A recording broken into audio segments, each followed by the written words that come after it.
So, uh, decided to finally give her my attention. Um, and I got to admit, I went into tonight having reservations about her, but I was actually quite surprised. Um, I felt the connection deepened. I feel enlightened. I came out of it better than I went into it, if you get what I mean. But her, I gotta tell you, the best part, oh, you are the best part, having everything revealed, which is, by the way, what her acronym for the artist is. Damn it, Gabby. Gabby!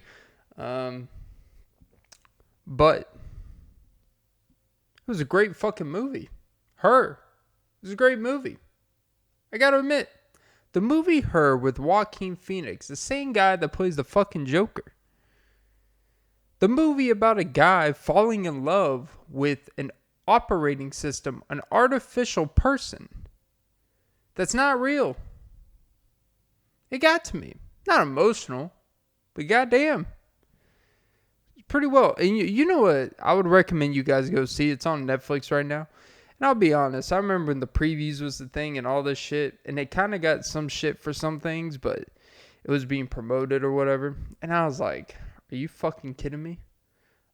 A whole movie? I'm going to watch a whole movie, a guy talking to an operating system? But I got to tell you, this lady had more personality than any person at a call center that talks to you from an operating standpoint.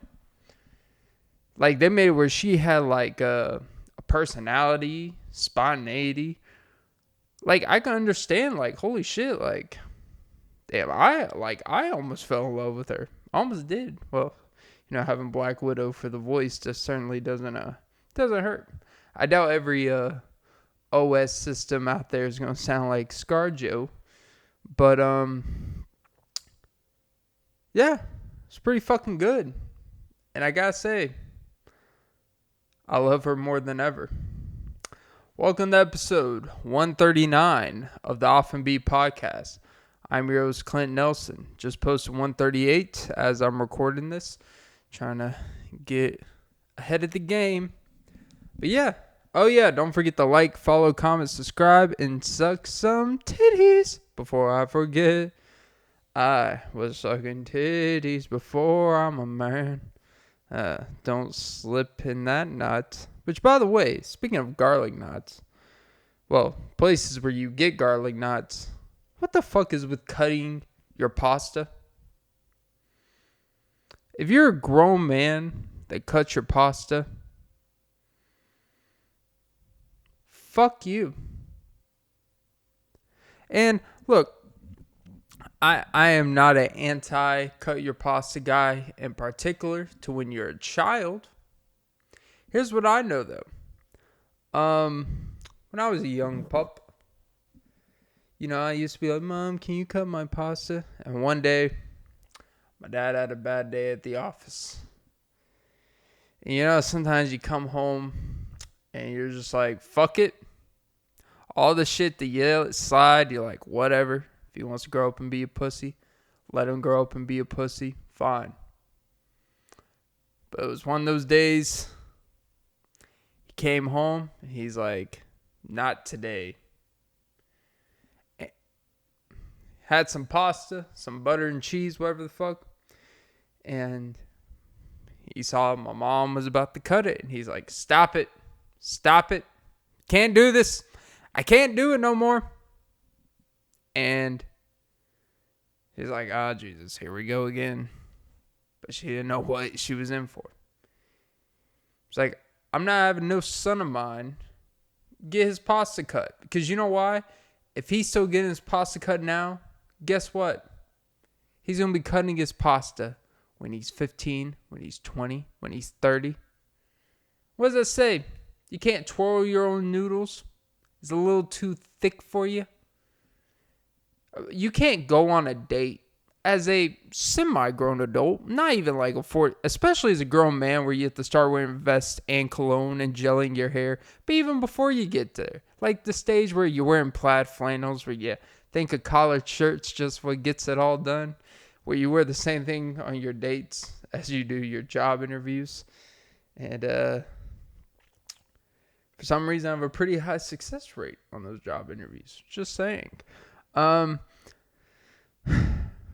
But I would only imagine as the opposite sex, if you're looking across the table, and I was thinking about this, if I order some, I don't know, just some fettuccine, typical fettuccine noodle, and she sees me cutting my noodles, and this is a first date, is that the first impression you want to send? Because, the first date, like, someone's old, like, you're observing every little thing. How someone puts the fork in their hand. Did they put the napkin on their lap? If that shit even matters to you. Do they, did they even, ask the waiter politely something? Were they rude when they forgot a ranch dressing for their chicken tenders? Why is a 24-grown-year-old woman ordering chicken tenders? I don't know. I don't ask questions. Let the girls get tender, because I'm too chicken to ask. Oh. And she ordered fat-free ranch. That's when I knew it was never going to work out. Jesus. Anyways.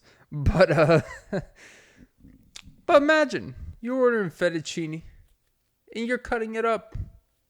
As a woman, is that a man that you hope one day gets on his knees and asks you to drag down with you? I don't think so. You can't sit there and cut your fucking pasta. Like, noodles are at most, 7 to 8 inches long? Your girl is probably taking that at one point or another in life. Obviously not you. You never marry the guy that actually, depth throats. That's been the thing, the depth throat. The fucking text. It's weird. I will say about the the Johnny Depp Amber Heard, the court case stuff. It doesn't even seem like you're watching a court case. It seems like it seems more like a theater Q&A. Because they were just having I saw this one clip where Johnny Depp is just talking for 20 minutes about his life growing up. I've never seen a court case where they're just like, hey, you know what? Talk about yourself for 20 minutes. That simply doesn't happen. They just let this man put on a free comedy show where he's just sitting here making all these slight jokes. I like his sense of humor. A lot of myself, without the heavy drug use. They're just asking him, all the people, all of his friends are getting outed for doing drugs with him. They're like, so with this guy, you did do cocaine, you did do Xanax, you did do heroin, you did do this with him, right? He's like, yeah, that sounds about right. And he's like, now, did you do mushrooms? And they're like, well, I don't know. I don't know if I did mushrooms with that guy. And it's just this ongoing. Now, he's winning the case, by the way. Not going to get too much into the Johnny Depp Amber Heard shit. But I just find it interesting. It doesn't even seem like, you wouldn't even know it's really a court case. You would think this is just a Q&A of, hey, let's make this shit funny. And let's just talk some shit. And let's get it all out there. Anyways, which, by the way, I was also thinking about this. The people always bitch about political debates on TV, always being like, oh, they only get 3 minutes to speak about this, 2 minutes to speak about this. The only reason why those platforms are even a thing anymore is because you guys keep wanting it to be a thing. And honestly, I think these political candidates for shit, they don't want more than 2 minutes to have to speak about something because they don't have more than 2 minutes to speak about something. Because if they had to actually speak in full conversation, 95% of these people, you realize how much of a fucking idiot they are. Because it would be an easy solution. Go on one of the bigger podcast platforms, wherever that may be, and you could debate your candidate. And you guys could talk for 4 hours about whatever the fuck. But no. Too much common sense there. But anyways. But yeah. Just a angel hair too long on that pasta. Anyway, Jesus, Clint. Oh, Jesus. But yeah, no. Cutting the pasta. I don't know what you do about it. I don't judge someone. I'm not going to sit here and demasculate a man for cutting his pasta. But I do think it's one of those things where it's like, I think they store it in their head for later. Like, that was interesting. And it's like, it would be like if, she goes through your closet or your drawers. She's like, this butt plug with a tail on it. This is interesting. And then, 4 months later, she finds a video online of it being in use. And let's just say it wasn't something that you bought used. Which I don't know if you could buy those things used. Not my thing. But I don't think you could buy those type of toys used at all. I think cleanliness would be a big issue. I don't think that's something that would be in the Spencer's clearance section by the polka dot of boob. A little bit of boob. But yeah. Oh yeah, there's also been this Mickey Mouse Disney situation where apparently is this big controversy that the governor of Florida is like, hey, you can't just govern, quote unquote, yourself. You actually have to be governed by the government. And this may be one of the few times where I'm like, you know what? The government incorporating in a business is probably a good thing. The fact that it's this thing that is just now starting to become a light. Like, hey, Disney basically has it. It's basically its own governing body. It's like its own private entity. It's almost like its own little Galapagos island, but within this vicinity.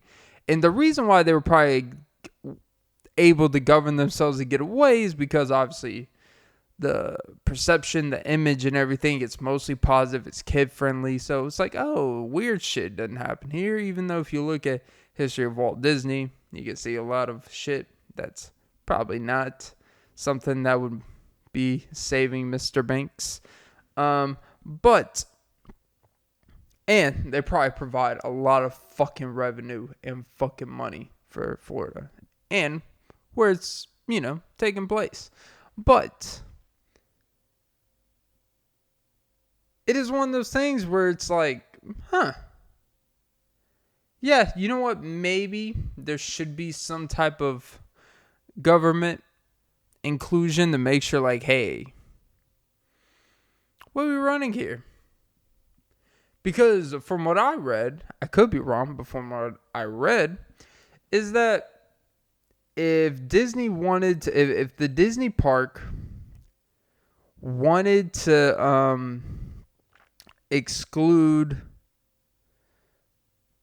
religion, if they wanted to provide because they could have discriminatory entrance policies where they don't have to let you in for something. It could be blatant, it could be religious, it could be, racial or whatever the hell.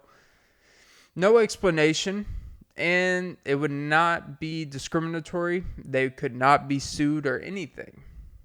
Like, basically, no matter what, you basically could not really sue Disney as a public entity. It would have to be literally a civil case. Except, as a civil person, they got billions and trillions, and you got tens of thousands, maybe, if you're killing it out here.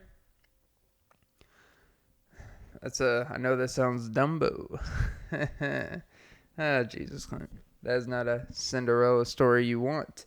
Because if the glass slips off the foot, they are not liable.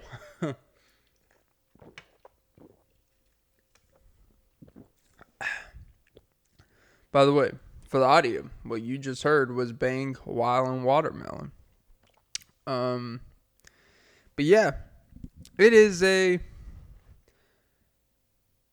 find it fascinating that it took this long for people to be like, hey, that's kind of weird. And, I guess my way of looking at it is it's kind of a deeper, if you want to get a little introspective. I've been getting a little too introspective. But this is the Off and Beat podcast where I go off and beat to my own beat that I was off in the first place. Wow. Talk about reverse playing? I don't know what it's called. A little tired, but a little good. A little good. And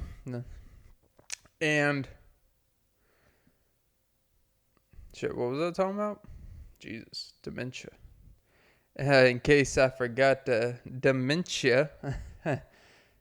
Jesus, Clint. But yeah, I don't know. Disney.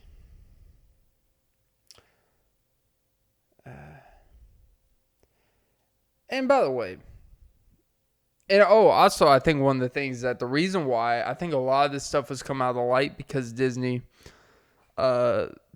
employees were starting to come out and be like, hey, you know what? I think I kind of covered a little bit on recent pod. Disney employees were saying like, hey, this is actually not the greatest environment, which I would be like, hey, if you signed up to work at Disney and you're dressing up as a Disney character, I don't expect your day to go that great. I'm going to be honest with you. I hope it goes as well as it can. I hope the kids are like, oh my God, look, it's Captain Jack Sparrow. Which I'm pretty sure they don't have many representations of Captain Jack Sparrow these days for obvious reasons. Even though now he's kind of ironically a national treasure. Jesus, treasure, Pirates, Caribbean. It's funny how it all comes together, Nick Cage. Because someone's going to be a con in this era of grievances. Not gonna lie. That one was actually pretty good. Wow. Funny how it all comes together. Like a table of yarn. Once you sew together. But yeah, no, it's like, yeah, the workplace environment isn't as great as you would think it would be, which simply anything that portrays anytime it's an over-the-top image of one way, I'm always going to expect it the other way. Because you wouldn't have to pay, you wouldn't have to go put out this crazy positive or crazy extraordinary image if you just were that. People would be like, hey, you come here, it's a great time. You don't have to tell people, it's a great time, all right? Like, if you put on your flyer, like, if you're having a house party, and you put on your flyer and say, this is going to be Project X style. You know what I'm going to assume? It's probably not. It's probably not going to be anywhere close to it, because I know your budget. You can't afford helicopters. You can't afford multi-billion-dollar pools, whatever the fuck the movie was. You know, you get the gist. Like, it's not happening. That shit's not happening. But yeah, no, anyways. I don't know where I was going with that. Again, a little rusty. Kind of like the Rust Belt. Yeah, look. And I think it kind of spiraled like, how is this able to happen in a workplace and all this shit? It was like, I think it's pretty obvious how these things can happen in a workplace. You're at fucking Disneyland. It's hot as fuck outside. Yeah. Bomb Disney World. It is the bomb. I also find interesting. One of the most profitable businesses, quote unquote, it's technically an entrepreneurship, by the way, in case you didn't know. If you're a pastor of a megachurch, and I know I don't want this to become the shitting on religion pod. I'm shitting on people who capitalize on very sensitive of emotion type of shit, on very captivating, very polarizing things such as religion, and capitalize it and rely on people's vulnerabilities of hope and vulnerabilities of belief for their own capitalization on crazy levels. Like when you talk about the Kenneth Copelands, the obvious Joel Osteen, which I actually think Ovaltine. I actually think Osteen is not even like the worst examples of this shit, but he's the most like probably public example, being the fact that he pays for paid programming. He gets a lot of coverage, like local and national, for especially during the hurricanes and shit, the floods in Texas, and he wouldn't open it up. And then there was a random like janitor who cleaned out shit and found like 500K just sitting in the bathroom walls. And they're probably like, hey, how about you just keep this one and keep quiet? But no, he wanted to do the right thing, and he fucked up his bag. But you know what? And guess what I did? Absolutely fucking nothing. But yeah, no, and I think even, honestly, to lesser degrees, really any type of inspirational speaker that doesn't attach themselves to a quote-unquote religion, but they're just more of a motivational speaker where they speak a lot of isms, mannerisms. They speak a lot of life inspiration type of shit. T.D. Jakes, for example, I think Tony Robbins, calls them, the dudes that are like, I'm not a guru, I'm not this, and they just curse a lot. Like, Gary Vee is like a social media like Tony Robbins when you really break down on what he's doing. He does a lot of cursing. He's like, I'm just like you. I'm going to speak like if we were to me on the street, and I'm telling a homeless person, you got to get off your ass. And this is like, hey, you hiring? It's like, I can't help you, but the world will help you. It's like, well, that didn't help me right now. And you see, and by the way, I'm not saying Gary Vee's even that. He actually has like a wine business, all this shit.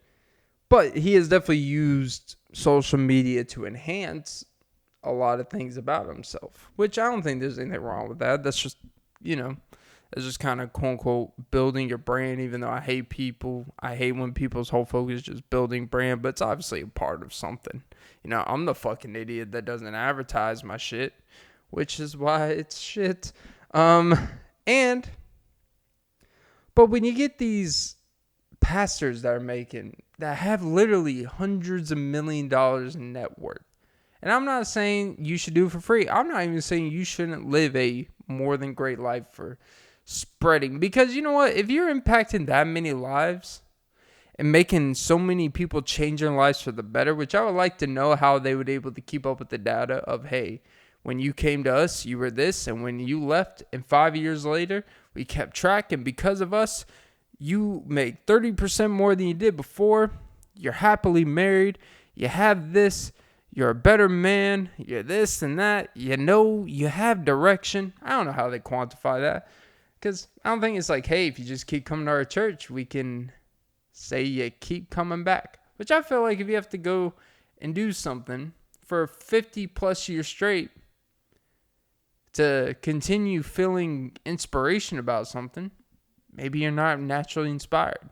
If you're an alcoholic and you have to go to AA meetings for 50 plus years to remind yourself to, hey, this shit ruins my life, I think you just want to go. I feel like you just want this built-in thing just so you have something to do, just so you have a built-in problem. I don't know. Now I say it out loud, I kind of sound like a dickhead when I say it like that, but hey, truth hurts. I think if you do have a problem for like 50 plus years of your life consecutively or even time to time, and I get it, I'll probably have some type of issue for a long period of time if I make it that long. And chances are, like at some point, I do think there are some things where people actually kind of like having that built-in quote unquote problem that everyone knows about. Like, oh, he's an alcoholic, or oh, she's a bad mother. No, that's not no. But like, if someone has drug issues, someone has some type of anger issues type of shit, and there's certain things you're always going to deal with, right? But if after 50 years you haven't bettered or managed it or have a good grasp and you still have to go to some type of treatment or meetings for some shit. It's like, you know what?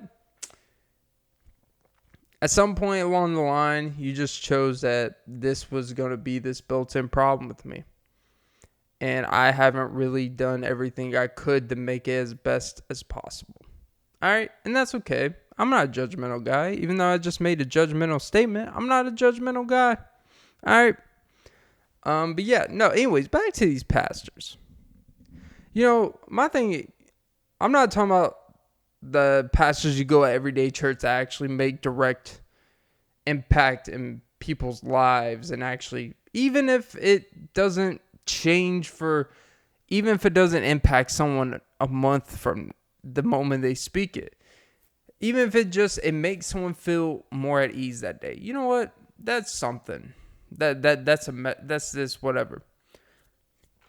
But the arrogance of these dudes that have these national programs, these seminars, and all this shit about Jesus and all this shit. Isn't it weird how people that make the most money off of something that they literally did not write a single fucking word of it?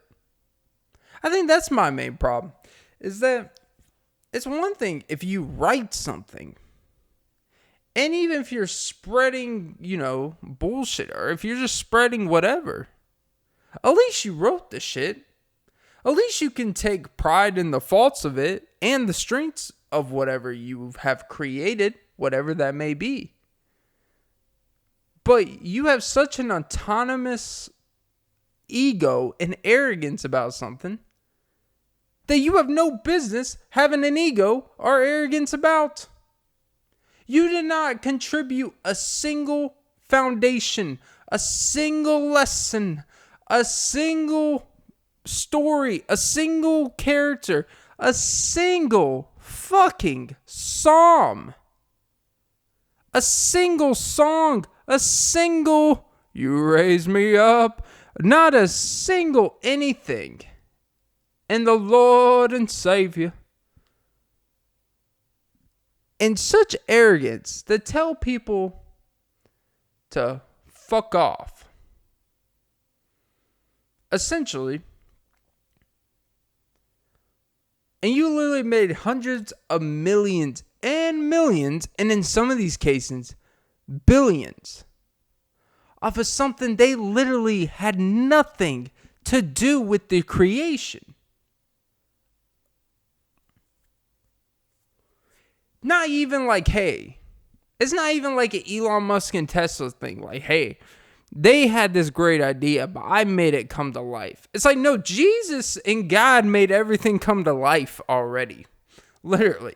They made the story, that they made all this shit possible. And you're like, let me tell you.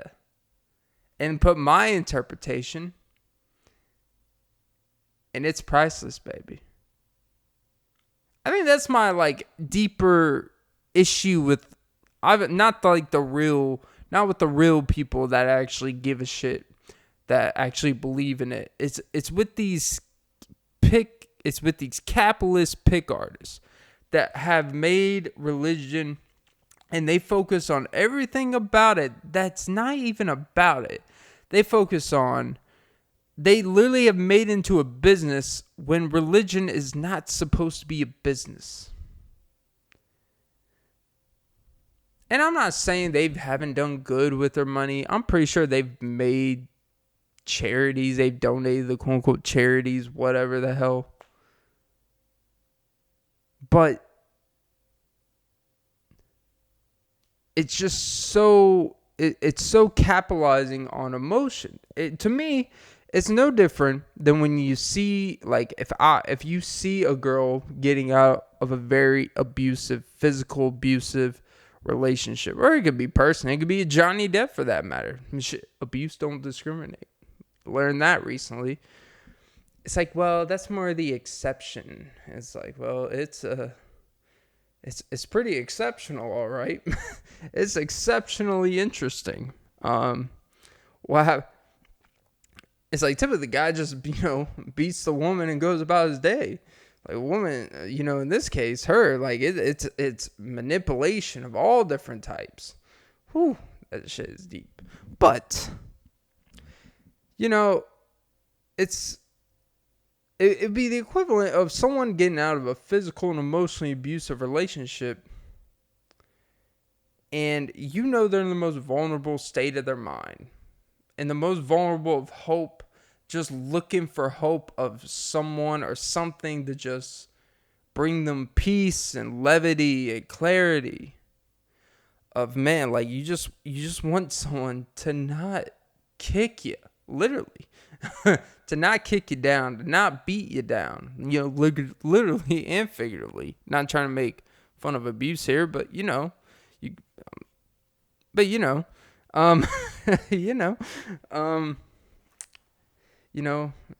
if you haven't been abused, was it really love? But be like taking advantage of someone who you know is coming out of something so traumatic and all that shit. And then you put on this and you're like, oh, all I have to do is just be this over the top, considerate, nice person. Even though I'm typically not, even though it's not real, but I know if I just do this, I go win her and make this person succeed to everything I'm selling, to everything that, hey, I'm different. And you know you're not any different. Maybe you don't beat the fuck out of women, but you're not really that different. You're gonna get it and go. But you're taking advantage of someone at probably one of the lowest moments of their life. And typically when people seek extreme solutions or extreme guidance or direction, it's when they are very pivotal and lower moments of their life. It's like a line grab. It's like do. Find religion. Pachoom! To the moon, baby. And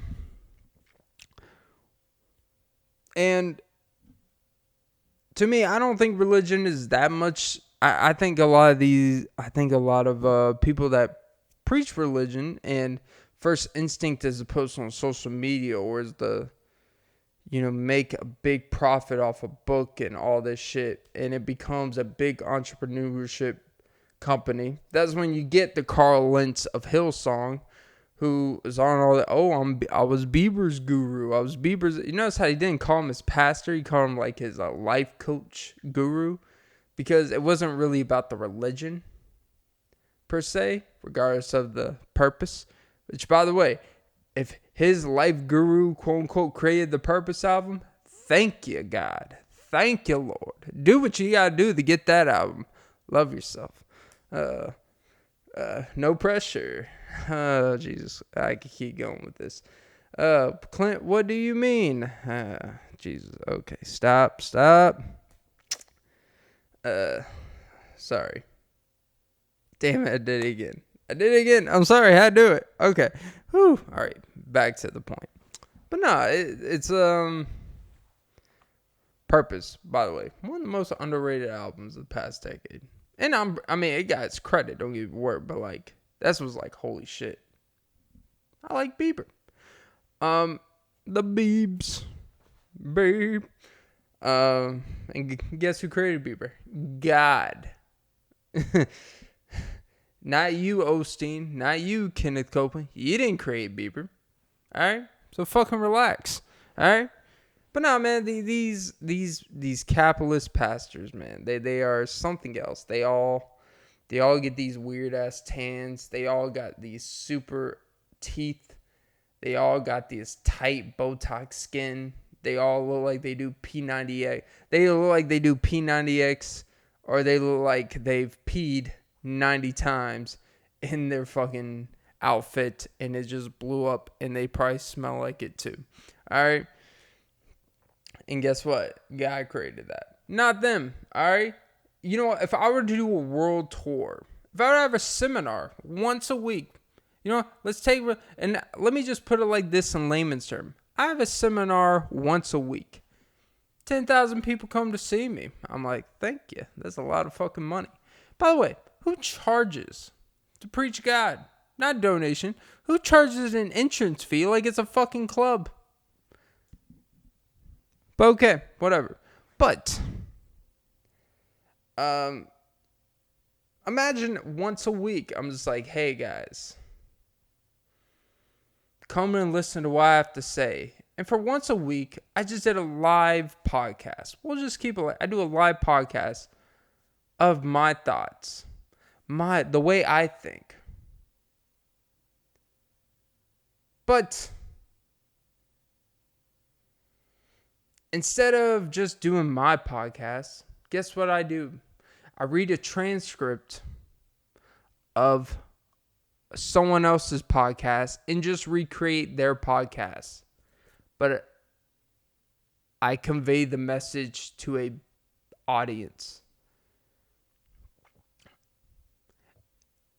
Wouldn't that seem like, you're charging us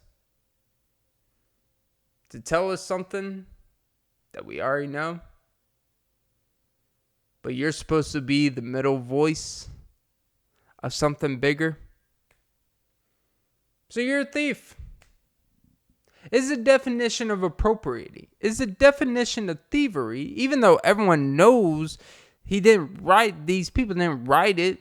It is just their over-the-top evangelical interpretation, and they make a shitload of fucking money from it, and we just let it happen. I don't know what's worse, the fact that we just let certain things happen, or the fact that a lot of people actually go to these people for the same guidance. They can they can go within 5 miles from where they live and sit inside a church for an hour, 15 minutes a week and get the same shit. And at least have a personal connection. Like those mega services, it is just some guy. And he always has a weird accent. Like these dudes they just have this accent. They're like, and the Lord may, well, that's a little too, dude. It's like, now the Lord may tell you that today's not your day.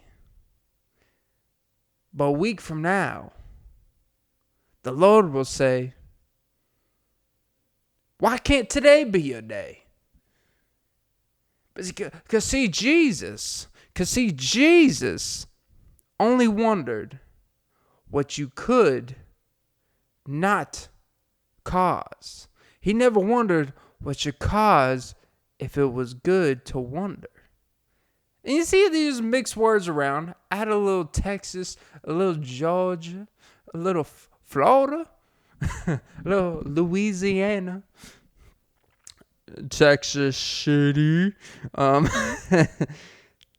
It's going down.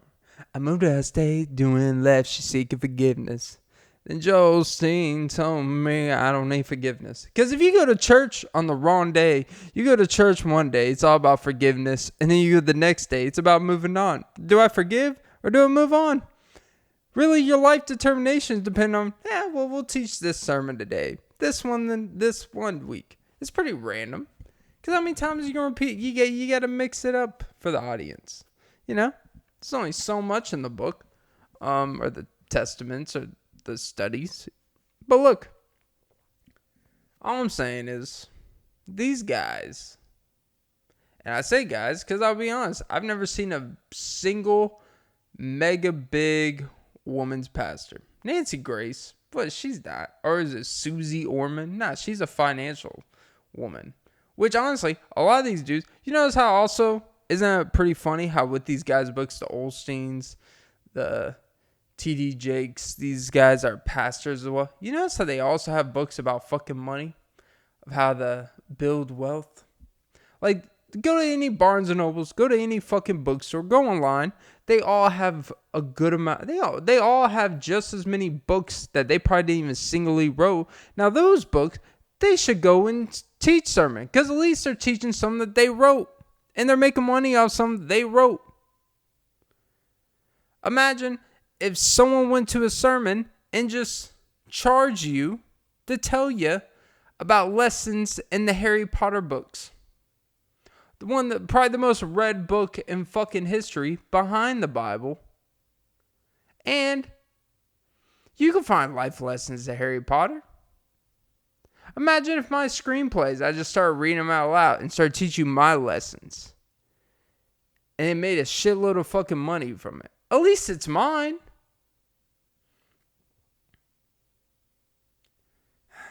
I don't know, man. Jesus Christ. Literally.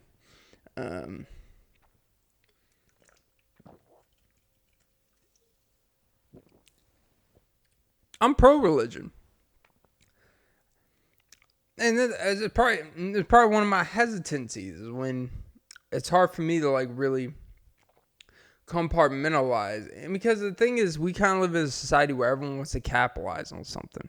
It's really like, if you're here, I keep on going, being a pastor is really like sampling a song in hip hop. Now think about it. Because you're just making something sound cooler.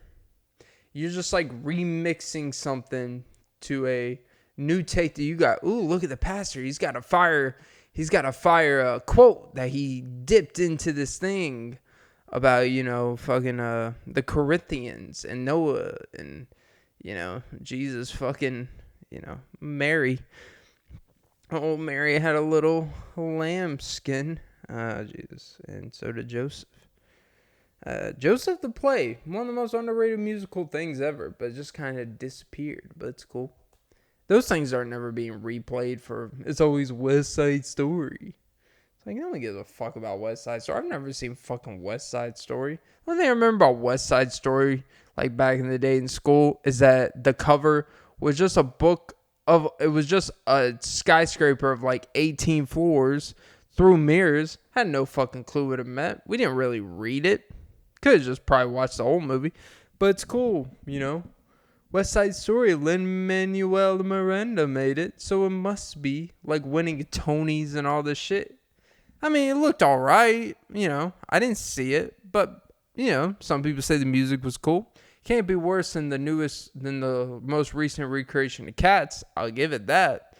I mean, Jesus, that was a cat in the krill and the shell of a spoon. Because, boy, they just need to do dishes. And I don't mean kitties licking the dish. Jesus. But yeah, it was, but yeah, it's like sampling a song. Like, by the way, like Jack Harlow's First Class, where he just samples Glamorous by Fergie, before people found out she couldn't sing. Because Glamorous, ironically, used to kind of be like a national anthem. The Black Eyed Peas used to have hits that were like the national anthem. People hurting, people crying. And then she sang and people were really crying of laughter. Especially Steph Curry and Draymond. Hey, they're the ones that made the faces to make the meme, not me. But yeah, Jack Harlow did a First Class sample, for example. He did a sample, for example. It's like if you're reading a template of how to cite sources. It'll be like sample, example, hashtag, numbers, this, date. It's like, you know what? I'm just going to use the convert source cited. I know it's not going to be 100% correct. I know they're going to know. My teacher's going to know and take 5 points off out of the 25. Which is kind of dumb. How for a fucking paper, 25% of my grade is making sure that I put the correct fucking date of when I looked up a project that was a 2-month-long project. I'm sorry I didn't know if I looked it up on October 4th or November 18th, 2 days before it was due. Does it really fucking matter? Just let me put the websites. You can look at the website, click it, and all this extra date shit is just whatever. All right? But whatever. Sort your sizes. Or cite your sources. Yeah, fuck off. But yeah, sampling in hip hop, to me, it's always been I've always had a weird thing about, like, most samples are like fucking awesome, right? But it's a weird thing when we talk about music and we talk about originality and all this shit and the importance of making your own music and shit. But then we just like samples is one of those things just like, it's allowed. Now I understand there's a business behind it where you have to ask the artist or the label or the company for permission. Then you have to pay out whatever to them because everyone knows what it sounds like. Because you have a more discreet version where people don't want to pay, but you can tell they use some shit, hence the Ed Sheeran shit. And that's why all that shit, the Robin Thicke, blurred lines, using old, what was it, Marvin Gaye stuff. And, that's all happened. But when it's blatant, like hip hop, and it's done the right way, direct loyalties and all that shit, it's still a weird thing because it really is kind of like a pastor just preaching the gospel. Samples in hip hop is just like using the sample of the older version of the song is the Bible, and then the lyrics and verses and the stuff they add themselves while still using the chorus as the mainstay of GLAM. That's really like, this is John 3:16. This is this psalm. And then I can see the whole city from the balcony. That's when you start saying, and these bitches just want you for this. It's like, I hope the pastor will use, but that would be when you start inserting modern things into your sermon. So when you're, preaching to the choir, preaching to the people, it kind of keeps people engaged. Like, oh, this isn't just referring to, when rape was a thing or when incest was necessary for shit to keep going, or, when shit was flooding unexplainably. I feel like there's a story, I just don't know it because I never read the Bible. Isn't it funny? I've talked about the Bible for 30 plus minutes, never really read it. I've tried. Difficult read. Oh, why don't you get the translated version? I'm like, I don't know. It's like trying to translate me from Google. It's like, translate Clint's mindset. It's like, good luck with that one. That's what this dying podcast is for. It's not dying. It's just going through a little dip in the radar.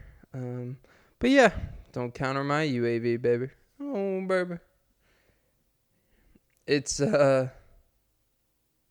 yeah, sampling. It's a weird thing, but I like it. Like this, like you know how bad you would have to be as a producer or just like an artist to really make a sample sound bad.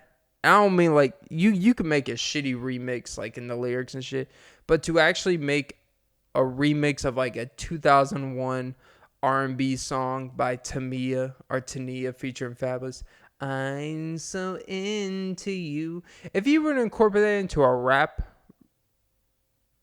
and you have a decent producer to put shit together, it's not going to come out trash. Like it would be so hard because people are always going to rely on the nostalgia, kind of like the Bible.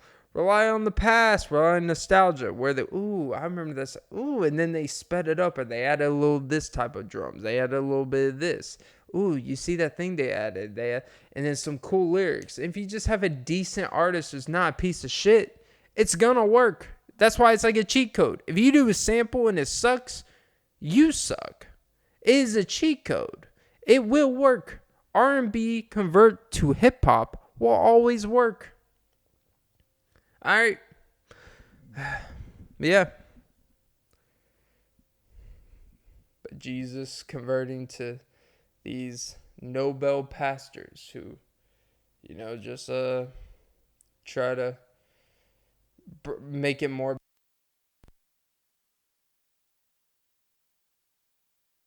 And the matter is what it is.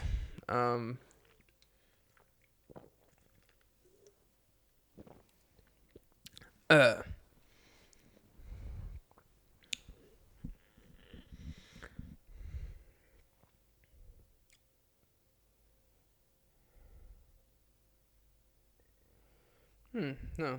Hold on. A story just popped up on my phone. Let me see what it's about. I may do a live reaction. Look at this. Maybe the first live reaction in podcasting history. What do you know? Let's see. See what we got here. Oh yeah, I already heard about that.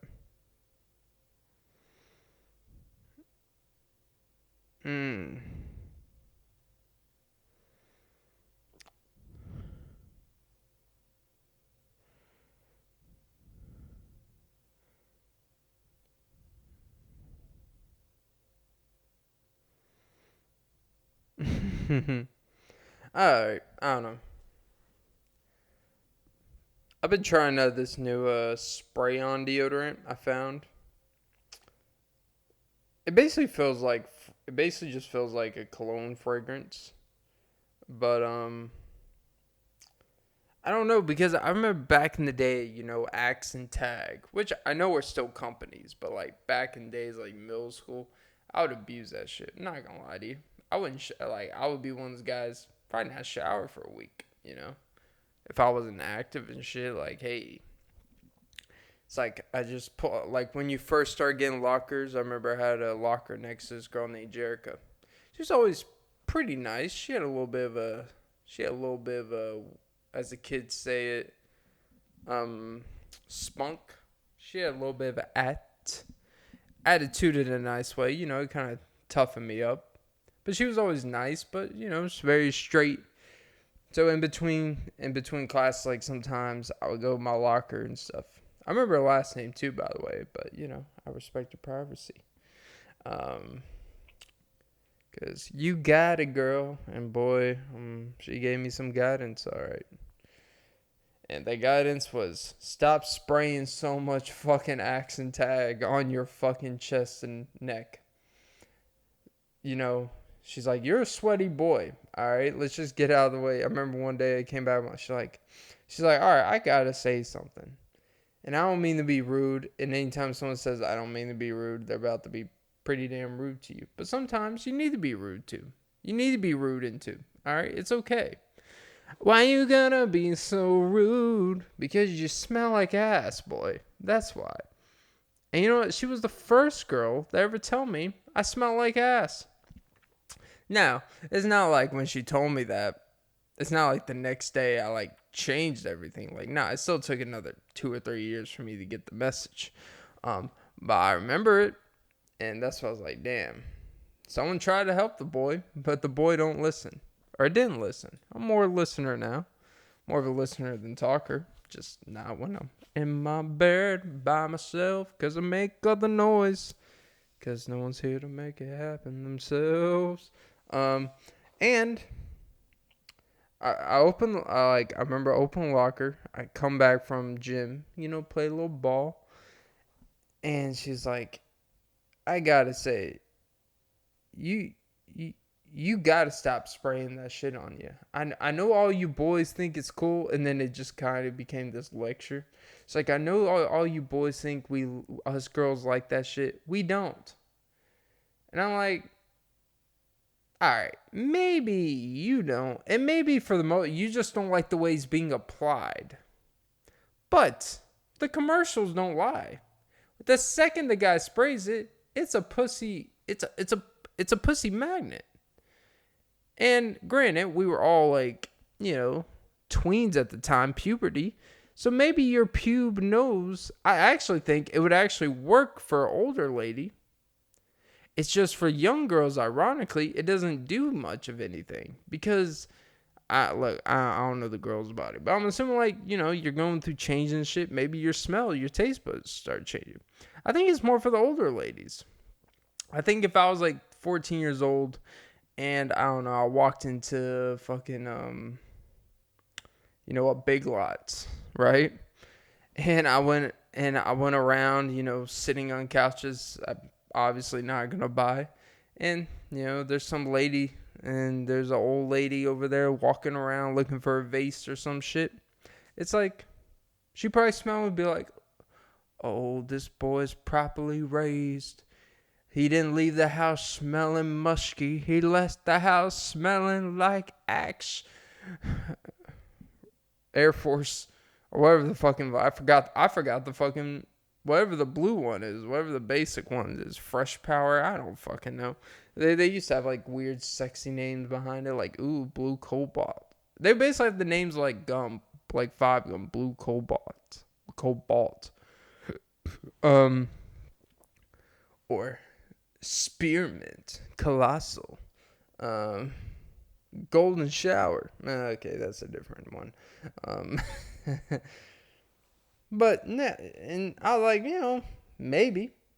And I'm not gonna lie, I felt a little You know the film where like you're in like a sunken mood after someone tells you some shit, and I remember the next period I couldn't even focus in class. I just said like, well, I'm gonna smell like this for the rest of the day. I already applied it on, so these hallways are gonna smell. And I just remember, you know, that was one of those things where I was like, man. And, you know, ever since those days, I have not really put on a spray fragrance ever since. I think maybe a couple times I've wore cologne where I borrowed like my dad's Nautica cologne and dabbed a little on the neck, you know, for the ladies at the theater. Because I am a dream theater. Because I cause panic attacks. That was so bad. You basically have to play Guitar Hero to get that reference. Or know the band, but no one knows the fucking band outside of Guitar Hero. But, yeah. That was so bad. That was a terrible pun. But it's so funny. So funny. But no. And, you know, the spray shit, like, ever since I remember that girl Jerica telling me this, and I'm like, ever since then, the less I do, the better. I just shower, deodorant, put deodorant in a few spots, call it a day. I don't buy sprays. Only recently do I have this spray deodorant thing that I've been dabbing on the neck a little bit, and it's like, all right, not too much, but I'm still mindful to not do too much. And I don't even know if I have to. I know how to kind of properly put on cologne, but I don't really know like the technical way. It's like, all right, put a little on the neck, a little on the chest, maybe a little on the back shoulders, but very little amount, just enough to. But I have terrible smell because I can shit in my toilet really bad, and it just smells like just a little queef fart. When I know if someone walks outside the door, it's like, oh Jesus fucking Christ, what is wrong with you? Because it's like it's weird how we're the closest to us, like our bodies, but we have our sensory smell for ourselves is less than anyone else's. And it's really like, you know, again, this is like making an outside the world connection. It's like sometimes you're too close to your own shit. Like, you are literally too close for your own self-evaluation of yourself. You're too close to a problem, and that's why sometimes you need an outside opinion. Because sometimes you're too close to something to truly objectively look something for what it is. Like, if you're having... That's why people always... And I used to always kind of be against this. I used to get annoyed. It's like, you know what? Figure out the problem yourself. If you have problems with someone, figure it out yourself. Don't be asking 20 people around you, not ask the person who is directly making you feel or you're making directly feel. Like, don't ask 20 other people for advice, some shit. You just go with your gut. And she could tear it out. But look, I can also I've kind of want to go. I kind of understand, like, you know what? Sometimes part of figuring out yourself is getting guidance. You got it, girl. And sometimes it's getting objective advice. Sometimes it's best to not even get it from a very close friend or to get it from someone you really know. Sometimes you need to kind of get it from someone that's not a complete stranger, but someone that actually doesn't really have incentive if whatever you're asking advice for, if it works out or it doesn't. Because, God, there's nothing better than when a complete stranger comes and asks me, like, hey, what would be your advice? Like, do you think it's best to buy a house or rent? And I was be like, well, because you're always just going to give what has worked for you. And then you feel like you actually know what the fuck you're talking about. I was like, well, let me tell you something about buying. Here's what I know. Everyone I know that's bought a house or has bought something of such significance price threshold, not a single one of them that I know that's in my age range that has made those life decisions Not a single one has looked better. They all have gained a considerable amount of bad weight really quickly. They all are pretty much divorced of some sort, and even if they're not, they might as well be. They are all miserable fucks. So I don't know anything about financially if it's actually better economically. I do know when you make a long-term commitment, you're probably going to stay in that area for a long-term commitment. And that's a very big life decision to make at such a young age if you want to live in one area, right? That area specifically. And renting, as much as it sucks to basically feel like you're throwing away money, there's a lot more flexibility to a year by year thing where I can start a new life, I can go do this, do that. You don't feel ingrained into a place. And you don't feel like, if you wanted to quit a job and, in a month your lease is up and it's all on you and you get to go do what you want, you have money to go travel, then you can do that. But then if you're paying a place and all this shit, like, that responsibility doesn't stop. There's no refinancing. You can't just refinance just because, like, hey, you know what? I'm thinking about taking a 2-year sabbatical to Syria. You think we could put, a hold? Can we hold the payments on the mortgage? Oh, well, since you asked so politely at Rocket Mortgage, we will help you out because that's what we care about. Saving you money. Nah.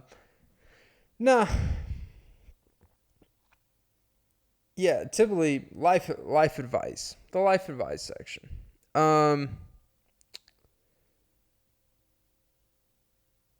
Don't. Nothing. All I'll say is observe everyone that has bought a house under the age of 30. That wasn't a crazy exception of making just extraordinary amount of stupid money. Just someone that makes a really good living and they bought a house and just because they just like, I want you to look at them. Because there's not many I know that bought a house 3 years ago when they're around my age that still live in that house, that aren't divorced, that look relatively healthily the same, because that stress is different. It's a different type of stress when you don't pay that shit. It's a different type of, because the long-term effects of you not paying your shit on that is much more harmful than if you just miss rent or you're short on rent 1 month. It's a whole different animal. Getting kicked out of apartment complex is a whole lot different than kicked out of your house. Because you can always find a way to convince an apartment complex, like, come on, give me 6 months. I'll pay the little bit higher. I'll prove to you I can pay this shit. Good luck buying another house when you had 25 years left on the house, $180,000. Good luck. And your credit score is in the tank. Good luck. And people are just never really the same after that. That's the honest truth about that shit. There's not many success stories of buying a house under the age of 30 unless you're making stupid amount of celebrity or business money field type of shit where you know the ins and outs type of shit. When you're just someone who wants to buy a house because it's cool, because you're thinking about all these circumstances, don't do it. To me, you shouldn't really want to buy a house unless you have like a family. Unless like until you get even like 32 plus. And even if you don't have kids or family, then that's when it's like, all right, you know what? I want to start getting ahead of this. Like, Imagine buying a house at 23, making 68,000 a year. Pretty good living. But not one where you're like, fuck it, just buy a house. I don't know, man. I don't know. Alright. I think I'm going to wrap this shitty pod up. Not one of the greatest episodes of all time, but you know what's always the greatest? Sucking some titties. That was episode 139 of the Off and Beat podcast. I'm going to start pumping these out. Multiple. I've only been popping out 2 a week for about a couple weeks. Imagine if you just pop out a couple babies a week. What if it didn't take 9 months for pregnancy? Damn it. Why do I wait for the good topics? What if it didn't take a couple months? What if it didn't take 9 months to actually like conceptualize birth and all that shit? You know, abortions would be a lot. Abortions would be a lot harder to get. What if it was just like you get pregnant and then you have a baby a month and a half later? What if that's how the body works? It's just a quick boom. Grows quickly. It's just like a growing tumor. Just like, get out of here, kid. Sliding home. The kid just slides home. He stole third. Ah, shit, already. Damn. Can we at least finish a whole playoffs in the NBA? Can we at least finish the first 2 rounds of the playoff before I put it in yet and it comes out? But yeah, I'm going to start getting back to at least 3 a week. That's my goal. I know I've only been putting out 2 a week for the audio people that actually listen to this pretty consistently. I'm going to try to get back on the ball, 3 or 4, but work and stuff. I'm trying to, combination of staying current, all that shit. But hey, and oh yeah, guests will be coming whenever they want to stop being frosty and flaky, because they're more than good. They fucking hate me. Alright guys, have a great day whenever this is posted. Probably Wednesday.